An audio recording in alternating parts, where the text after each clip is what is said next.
on Friday morning, starting with the officer who arrived first and then the other officers in that order. First, I would like to introduce you to Officer Tyler Llewellyn, Central Precinct overnight shift. Officer Llewellyn. Hello everyone, I'm Officer Llewellyn. Initially we got a shots fired call. I was running zone that night, so I took it. Officer Hosey backed me up. I arrived on scene. Initially I didn't hear any shots fired, nothing like that. We were told that shots were coming from inside the building at 178 2nd Ave North. Upon arrival, I checked because it's a liquor store / apartment complex, an Airbnb that has the same address. Checked the bottom floor, couldn't see anything immediately, couldn't hear anything. At that time I requested a code to get access into the building. Was waiting on Officer Hosey to show up and the code. Shortly after Officer Hosey showed up, as soon as she got out of the car, almost immediately, the RV started making an announcement. Somewhere along the lines, don't quote me exactly, but there's a large bomb within this vehicle. Your primary objective is to evacuate. I wasn't quite sure what I heard, so I looked at Officer Hosey just to verify we heard the same thing, and then it started over. At that time, I called and notified Sergeant Miller. He said, get everyone you can out there. I requested all units available from our precinct to come. They show up. I asked Officer Toppin and Wells to block off 2nd and Broadway, 2nd and Commerce. They did. Officer Sipos and Hosey went inside to start knocking on doors, and Officer Wells came up. At this time, Sergeant Miller's there. I asked him for any further directives, stuff like that. At that time, we set up our cars to kind of set up as much of a barricade as we can, keep people out. We go inside. Just before we go inside, probably about 5 minutes after we're there, I'd say that the timer then started counting down. Officer Hosey and Officer Wells are the first ones that noticed that. In between this, I did look at the RV, noticed that all the shades were down, and kind of walked around it to see if there was a tag, anything like that, to try and get more info. I did not notice one. From there, myself, Officer Hosey, Wells, and Sipos went into the building and knocked on all the doors we could to notify as many people as we could that we had a possible public safety concern and that we needed people to evacuate. We noticed that there was a basement exit, so we asked everyone to go down and out the basement.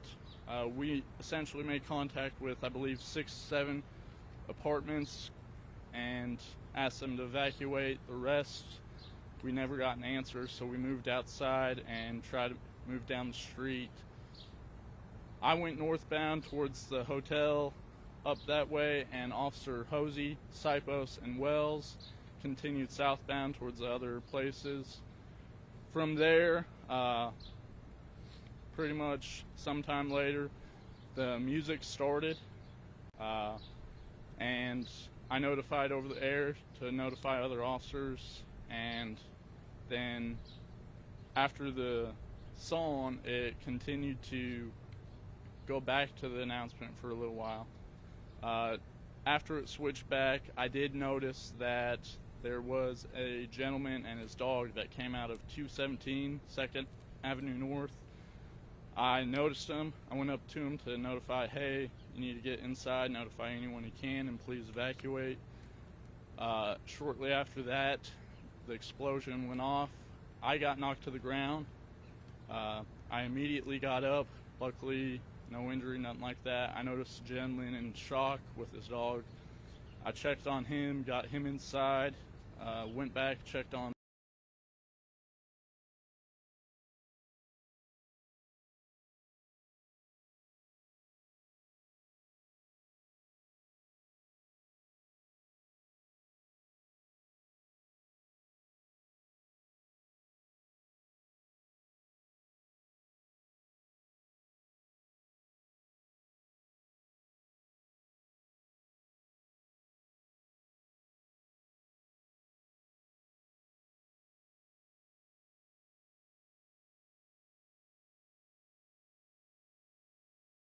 going on. At that time, to get their attention, I yelled at them and told them they need to get to safety and run.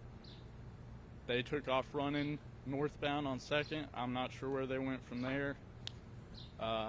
From there, I did a quick sweep of the road and everything else, see if I could see anyone else, and I noticed that the other cars were on fire in the area.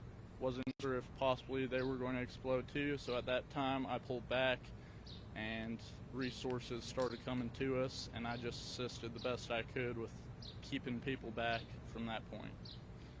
So that's essentially the role I played, and I'm going to turn it back over. Thank you, Tyler.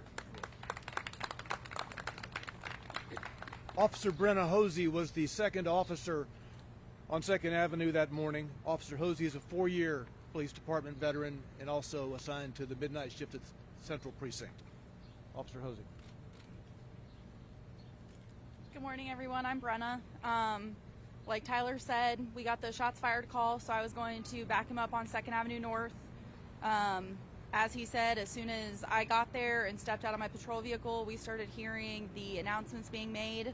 Kind of had that confused look on, is this really what we're hearing right now? After he notified Sergeant Miller, we were trying to think of the best way of action. We were making sure the entry code worked. As soon as Cypress showed up, he and I started knocking on doors, waiting for Sergeant Miller and everyone else to arrive on scene. We were able to clear the first floor, and then Sergeant Miller, in his thinking, had us come back out and move our patrol vehicles to a more strategic position, so if we needed to go back to our patrol cars, we wouldn't be affected at all. So I'm giving him credit for that, for probably not only saving our lives, but saving our patrol vehicles and the way that he had us positioned. So we go back in, start clearing floor by floor on the 2nd Avenue North apartments. Once we made contact with everyone we could and made sure that they were getting out of the building is when we started to move down, keeping in communication with dispatch, trying to get entry codes for all the Airbnbs that were on 2nd Avenue North, trying to make entry. At this point is when we heard the 14 minutes until detonation announcement, so we're moving as quickly as we can. We make it all the way down to 2nd and Commerce. There's actually a B detail officer that I'd been in contact with that lives in one of those apartments, asking him if he was okay, telling him what was going on, and then if he could start helping evacuate people out of his building, because we did not have access to it at that point. Once we'd made it to 2nd and Commerce, we realized there wasn't much else that we could do once we evacuated and made contact with everybody that we could. So I told everyone it's probably best that we just go back to our vehicles and regroup until the bomb squad gets out there and we figure out what we need to do from there. At that point, we had heard the 3 minutes until detonation. So myself, Llewellyn, and Cypos had headed back northbound on 2nd. I had made the turn onto Church Street while Tyler went to go talk to Sergeant Miller, and that's when the explosion happened. I was thrown forward, knocked to the ground, but I was able to catch myself. I was fine. At that point in time, I tried to get the air, but Amanda had beaten me to it, letting everyone know, or letting dispatch know, what had happened. I made a phone call to a loved one to let them know that I was okay, and then I ran to the intersection to check on Miller and Llewellyn to make sure they were okay. Saw Cypos running towards the intersection as well. That's what I got on the radio to make sure Wells was okay. Couldn't get a response from him, but from the blast he had some hearing loss. So that's when Amanda got on, said that he was okay. So I was just trying to make sure all of our people were okay, and then going from there, trying to figure out what was the best course of action to keep everyone that was either in the immediate blast area that we weren't able to evacuate, or anyone that was coming in, and how to best keep them safe.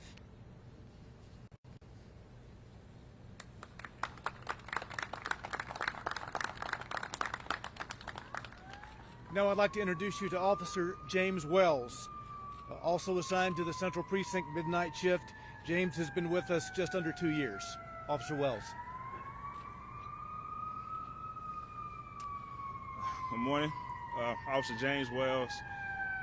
Shortly after the shots fired call came out, Officer Llewellyn had came over the radio and said I needed everybody here immediately And just by the tone of his voice, we knew it was serious. And, he said it was a possible bomb situation and that Sergeant Miller was aware. At the time, I was sitting right next to Officer Toppin, so we got over there as quick as we could. Not knowing that the RV was the vehicle in question at the time, we actually pulled right in front of it. So this is right across the street. We pulled up, and then when we heard the announcement, Toppin was like, "Is that the vehicle in question?" And Llewellyn said yes. We immediately hopped in our cars and backed out, and then so we started setting up the perimeter to start shutting down Commerce and Broadway to make sure nobody could come in or out. And then Llewellyn called for more people to come help evacuate the building, which I did. At that point is when I heard, you have 14 minutes to evacuate the area. And at that point is when I started to prepare my mind for secondary things to happen. I actually told everybody when we come out to make sure we look at the high ground and the parking garages just in case, as I felt like maybe an active shooter might have followed that, just because it felt, at that moment, it felt real, and it felt like there was going to be some secondary activity. So every time we came out of the building, we made sure that we were looking around and checking high areas, just making sure nobody was peeking around and looking at us. So we continue to go door to door, trying to get codes from dispatch to get in. We get down to Second and Commerce, and that's when we hear the 3 minutes as we coming out of the building. And at that point, I told them I was going to go back to my car and get my heavy plates, just mentally getting prepared for whatever was about to happen. And as I'm putting my heavy plates on, Llewellyn tells me that Sergeant Miller told me to pull my car back because I was actually in the intersection at first. So then I pulled my car back in between the buildings, and which is the parking garage, and then Second and Commerce to get out of the blast radius. And at that point, I get out, and I'm starting to go back toward Llewellyn and Hosey. And as I'm getting ready to walk toward them, walking back toward the RV, and this might not be politically correct, but this is my truth. And I literally hear God tell me to turn around and go check on Topping, who was by herself down on Broadway. And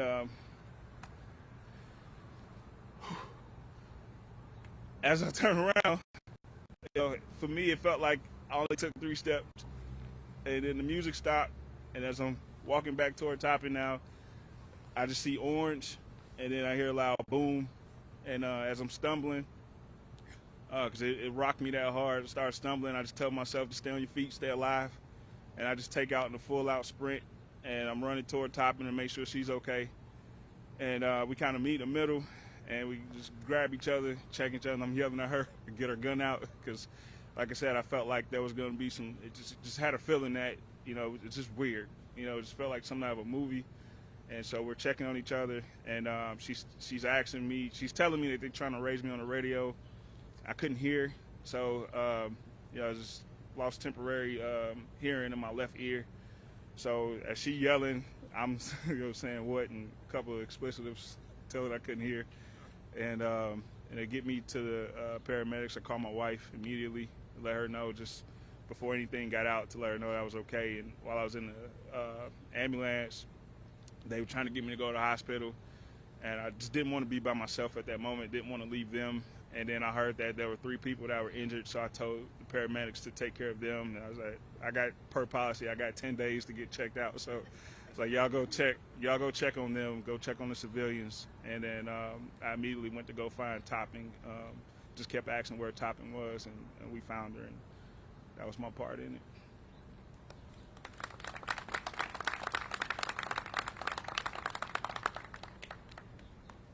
Officer Michael Sipus, assigned to the Central Precinct's midnight shift. Michael's been with us also just under 2 years. Officer Sipus. Thank you. So I was I believe the 3rd or 4th officer on scene of what at the time was a shots fired call. I pulled up in front of the building that the initial call came from. Didn't know at the time I was almost directly across the street from the RV. Exited my vehicle. Heard it making the announcements, essentially telling us there was an explosive device in the vehicle, not to approach it, that we should be evacuating the area. At that point, I moved up the street a little bit, at which point I met up with Officer Llewellyn, Officer Hosey.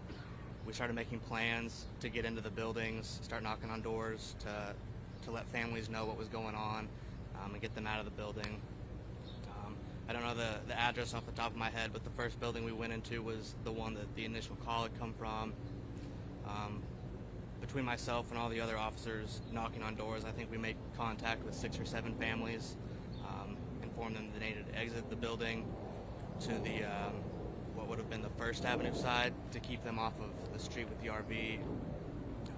After we worked our way through the initial building, knocking on doors, we went back outside, at which point we started working our way southbound on 2nd Avenue North. Like these other officers said, we were in communication with dispatch, who did a fantastic job through the whole incident, trying to get door codes to get in and alert more families. I believe we made it into one more apartment building, if I remember correctly. I don't think we made contact with any families in that building. At that point, Officer Llewellyn, who was outside, let us know that the recording had changed. I believe that's when a song started playing. I don't know what the countdown was at that point. I know by the time we made it back outside after the last building we had checked, it was down to 3 or 4 minutes, I believe. At that point, we decided to work our way back up 2nd Avenue northbound. We had decided, like Officer Wells said, to get our heavy plates on to prepare for whatever might come after the countdown ended. At that point, I made it back up to Church Street. I rounded the corner to head towards 1st Avenue, where my car was parked. I'd actually just popped the trunk on my vehicle to get another piece of equipment out, at which point I just felt a push, basically. I was thrown into the trunk a little bit, turned around to see just a very orange sky and a lot of smoke, at which point I ran back towards 2nd Avenue North, as all the other officers did. Just wanted to make sure all the officers that I knew were in the area were safe. Like Officer Llewellyn said, there were a few people that had come out of an apartment building, so we did our best to get them out of the area as quick as possible.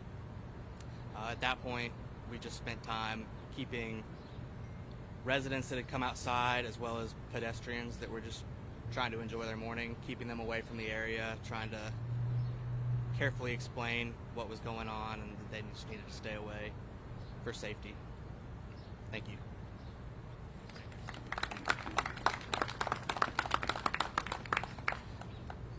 Our 5th officer is Amanda Topping. Amanda has been with us for just under 2 years, also assigned to the Central Precinct's midnight shift.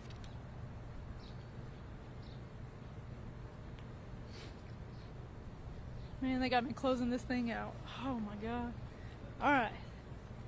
So I remember that morning, I was sitting with James Wells. We were talking over in my zone, and I heard Tyler Llewellyn and Brenna go out to the call.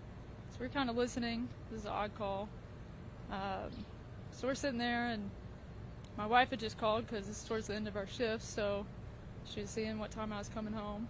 And so I'm talking to her, and I'm like, well, we're about to head to this call. It's a little strange.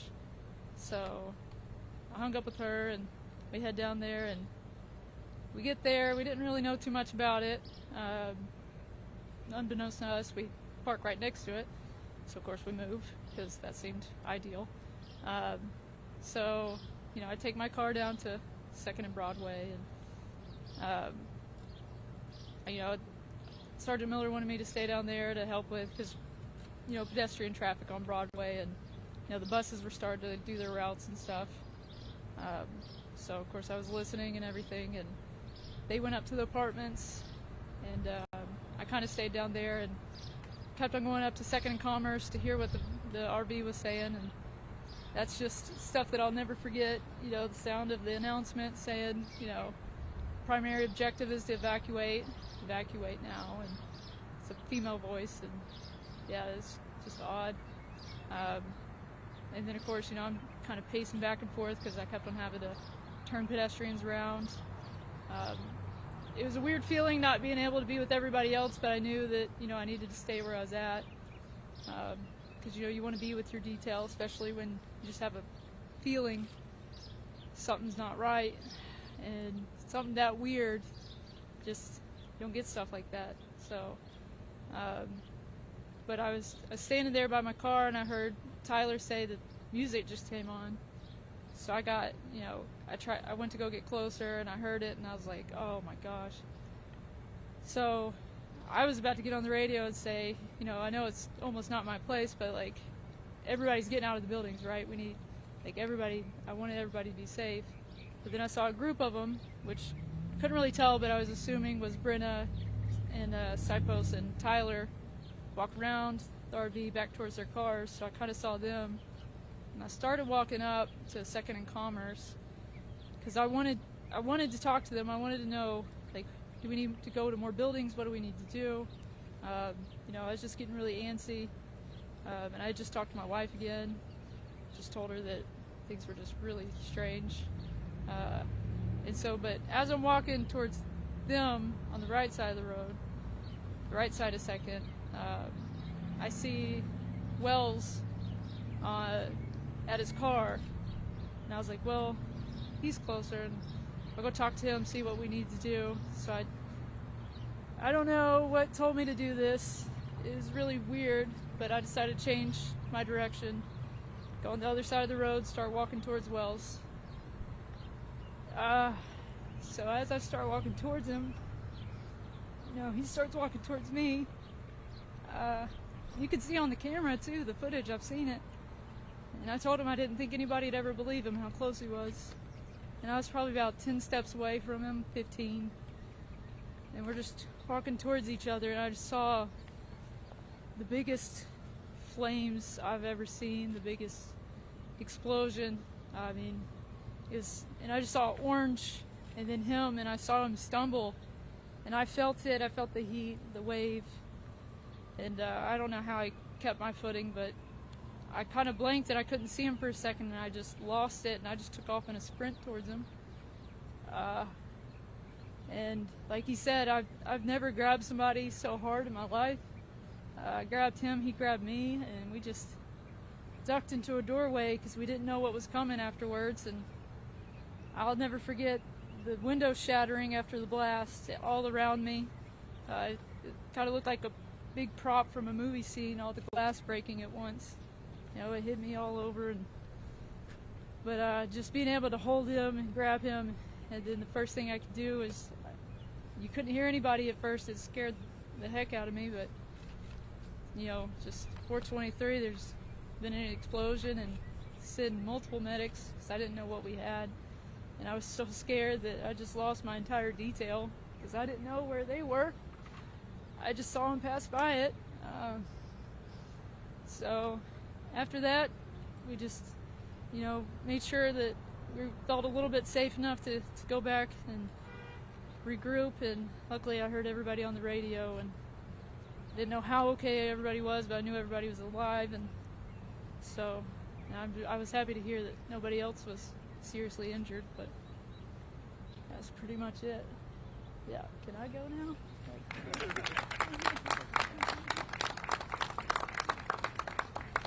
All right, these officers have agreed to take just a few questions. Please, if you have a specific officer you want to ask of, identify that, or if you don't have a specific officer, we'll try to find the best one. That's where the bomb squad was? The Metro bomb squad, were they on the way?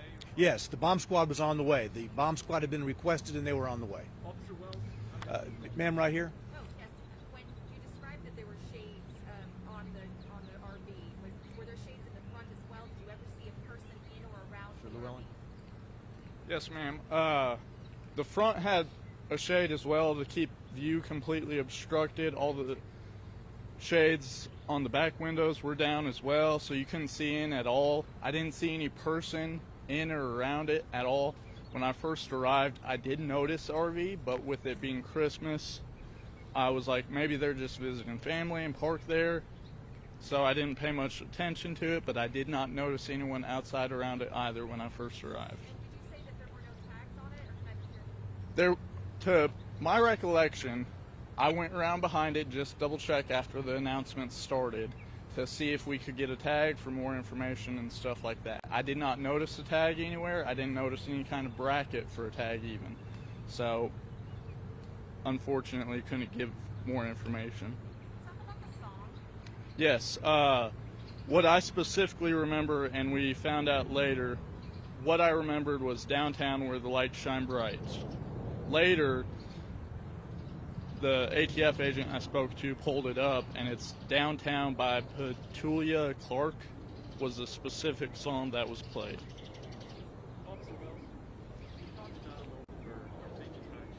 I'm sorry, kind of speak up for me. You talked about a moment where your thinking kind of changed and things got real, so to speak. As you're hearing that audio recording, you're hearing 5 minutes, 4 minutes, 3 minutes. No, it wasn't a consistent countdown. It was like, hello, this is a warning. For your safety, evacuate the area. And that looped for a few minutes. And then as we were getting ready to go in the building, it changed to, you have 14 minutes to evacuate the area. And that's when my mindset changed, and we started looking at the building. And then there was also cameras on the RV, like surveillance cameras above the mirror. So you got the hangover part that hangs over the windshield. I'm sorry, I talk with my hands. And so you got the hangover part, and then you got the rearview mirror here. The camera set in between that. So it just, it felt like whoever was behind it was watching it. For me, it felt weird. All of the cop lingo that you hear about the spider senses, about the hair standing up the back of your neck, all that went through my body, and it just immediately the training kicked in that we do as far as staying calm, but being vigilant and watching around us. So that became my primary objective, is to, as we're evacuating, also looking for any threats in the surrounding area. As those minutes are counting down, what do you think and what are you preparing for? I'm preparing for a shootout, and also getting as many people out as possible. So it's, multitasking in my thinking, just getting as many people out of these buildings as we can, and also ready to engage anybody that was not in this uniform. You mentioned hearing another voice. I was God. Around. I'm not going to shy away from that. I am a spiritual person, and so I truly believe that when I do this job, I'm led by that voice. How I treat people, how I go about doing this job every day, that's what guides me, and I truly believe that that's what guided me in that sense, because I was literally getting ready to walk back toward that RV. And when you watch the video, you can see that moment of clarity for me when I heard God say, go and check on topping. And so I was peeking around, looking like this, and then it's like, no, turn around, go check on topping. And so I turn around and start walking in the opposite direction. And then 3 seconds later, boom. So, I'm not going to shy away from that, because that's what saved my life. That's what got me to see my kids and my wife on Christmas. And good to see you has a completely different meaning for me now. So, yeah. Can we do 2 more questions about anyone else? Yes, ma'am. How close were you Thursday compared to how close this group is now? What do you mean close as far as? Connected forever. Yeah, obviously, I already had a genuine feeling for all of them, but of course this is going to tie us together forever, for the rest of life. And so just the love for them is even bigger now, and Christmas will never be the same for any of us. So Officer Hosey? Yes, sir.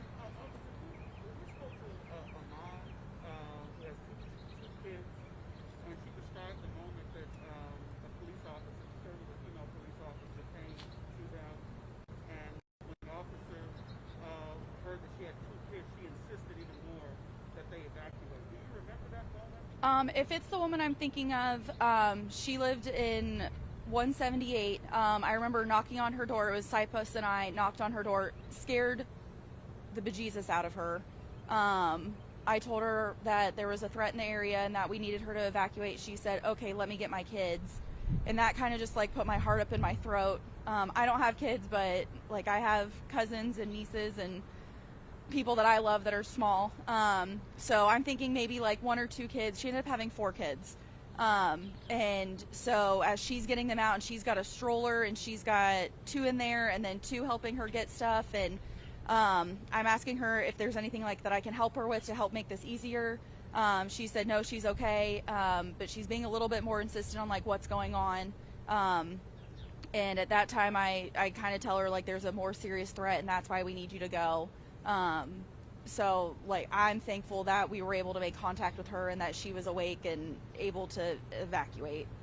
This has obviously been extremely emotional for you all. Yeah. Have you been able to make any sense of it? No, I mean, when something like this happens, it doesn't make any sense. And I was telling some other officers, like, if this is something you said would ever happen in Nashville, I would say that this was at the bottom of the list of anything that I thought would ever happen. And who knows why. Did any of the officers find any evidence of shell casings, or did you even have time to look for that original shots fired call? Not in between getting the call and then having to evacuate everyone. Where the shots fired call came from, we did not find any evidence of shots being fired. No shell casings, nothing like that. Anyone in the building that we made contact with said they didn't hear anything like that. So there was, like, the question that we raised was the loudspeaker that we heard playing gunshots to make it appear like shots had been fired. That was just a theory we came up with. We don't know if it actually happened or anything. Had a question over here. Yes, for Officer Lewis. You described the moment that you saw a man walking his dog. Have you seen, there's been surveillance video of that moment. Have you seen that video yourself? No, ma'am, I have not. How does that know? Because, I mean, we talk about how you guys have saved people's lives that day. How does that feel knowing that? Overall, I don't know for what reason the gentleman or female, whoever it was that actually did this, gave the notice. I'm just grateful that we actually had time to try and help people clear out. I saw that gentleman. Gut instinct told me go get him and tell him to get inside, get his family, get out. And overall, I did that, and I'm just grateful that none of the shrapnel or anything like that hit me, him. I'm a big dog lover, so it's dog too. So, just very grateful that no one was seriously hurt. Do you know the circumstances under which the 3 people who were injured, how they were injured or where they were at the time? I personally do not know any of those circumstances. One more question, please. One more. Yes, sir. Was the sound coming from a loudspeaker outside of the RV or from inside? To me, it sounded like it was coming from inside the RV. Through the window? I don't know if they had like a mounted loudspeaker, kind of like our patrol cars do, to where it's in the grill, or what, but I heard it coming from the RV itself. So, It was loud? yes, you could hear it almost all the way down to Broadway and all the way up to Union almost. So, Had you seen the RV before when you were patrolling? I'm sorry, Sorry, had you seen the RV before during your patrols of the area? No, I didn't notice it earlier in the night at all. And like I said, I noticed it when I first showed up, but with it being the holiday, I didn't think anything of it because people possibly visiting family. Or even in past weeks? No, I haven't seen it in past weeks or past nights even. I know there was one other over here. You're lucky to be alive, officer.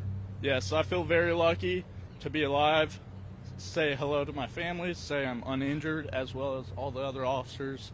I'm very grateful for the quick response from fellow officers, NFD, and everyone else. The person of interest. Thanks, Tyler. Thank you very much. Is the person of interest on the radar on police department fires? So, ladies and gentlemen, I want to emphasize these officers volunteered to be with you this morning.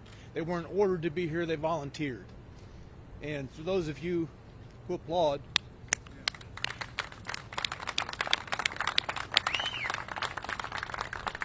thank you all very much.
feel free to add on to it as you like.